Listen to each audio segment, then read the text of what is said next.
Good morning friends, get ready with sari এই প্রথম আমি এই ধরনের ভিডিও করছি। কেমন লাগছে অবশ্যই কিন্তু তোমরা পুরো ভিডিওটা দেখে আমাকে জানাবে। তো দেখো, দিনটা ছিল পয়লা বৈশাখ, তো সেই কারণেই আমি একটা লাল পাড়ে সাদা শাড়ি বেছে নিয়েছি।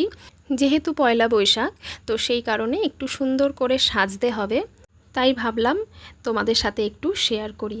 তো দেখো, শাড়িটা পরা হয়ে গেছে, আর লাল পাড়ের সাদা শাড়িটার সাথে আমি লাল ব্লাউজটাই চুজ করেছি। এই শাড়ির আঁচলটা খুব সুন্দর, এটা একটা হ্যান্ডলুম শাড়ি, অফলাইনে আমার কেনা।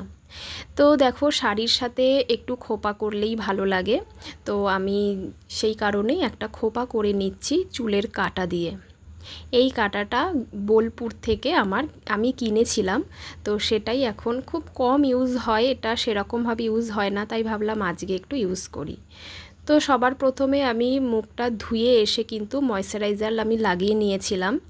জাস্ট একটা টোনার ইউজ করে ময়শ্চারাইজার লাগিয়ে নিয়েছি, আর তারপরে ফেসেস কানাডার একটা কম্প্যাক্ট পাউডার লাগিয়ে নিলাম।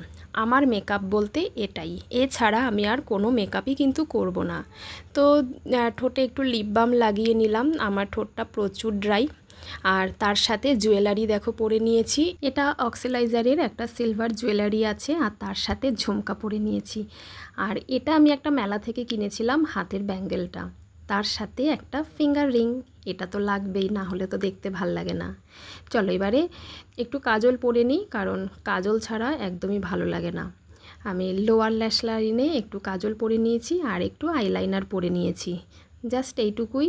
আর সিঁদুর তো পরতেই হবে।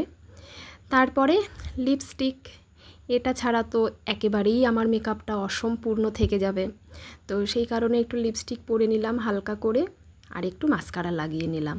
আমার মেকআপটা একটু খাপছাড়া পরপর নয়, তো অভ্যাস নেই যেহেতু, সেই কারণে। আর একটা লাল টিপ ছোট্ট দেখে পরে নিয়েছি। এই হচ্ছে আজকের পয়লা বৈশাখের আমার সাজ। কেমন লাগছে অবশ্যই কিন্তু আমাকে দেখে বলবে। এরপরে আমরা একটু বেরিয়েছিলাম, আমি আর আমার হাজবেন্ড। তো চলো, আজকের ভিডিওটা এখানেই শেষ করছি। সবাইকে টাটা, বাই।